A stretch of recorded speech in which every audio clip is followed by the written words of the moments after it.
All right, we're going to fill in the circle with greater than, less than, or equal to sign to make the statement true. So we have two numbers here. The first thing I'm looking for is asking myself, are they similar? And in some ways they are, in some ways they aren't. They both are negative.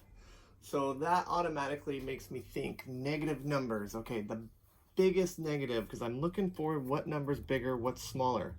The biggest negative is always the smallest number. So the smaller the number is, the bigger it is when it's negative.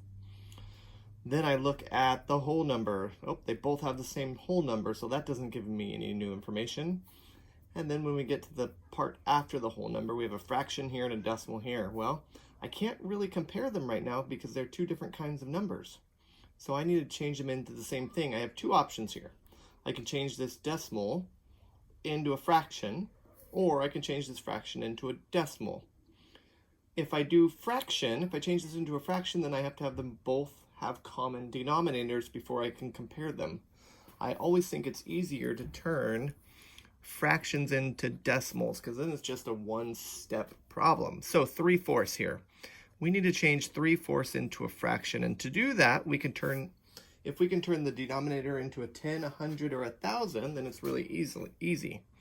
The other way is to divide, because fractions are division problems. 3 divided by 4. 4 doesn't go into 3, so I have to put my decimal in my 0. Bring my decimal straight up. 4 goes into 30 7 times. 4 times 7 is 28. I have a remainder, so I have to keep dividing by adding another placeholder. 4 goes into 25 times. 4 times 5 is 20, so I find my decimal is 75 hundredths. The other way is to say, okay, 4 doesn't turn into 10, but I know I can turn it into 100 by 4 times 25. So 3 times 25 is 75, and we have 75 hundredths. So again, 75 hundredths, same thing. So over here we have 3 and 75 hundredths, and negative 3 and 7/10.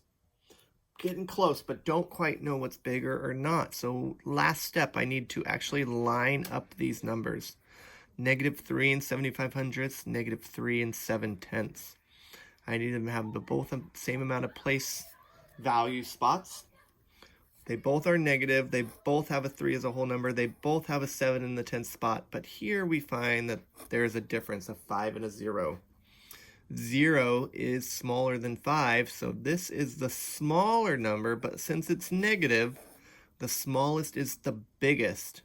So this is the smaller number, it's negative, it ends up being the biggest number, so I'm going to have the inequality open up towards the 3 and 7/10. Great job, everyone. See you on the next problem.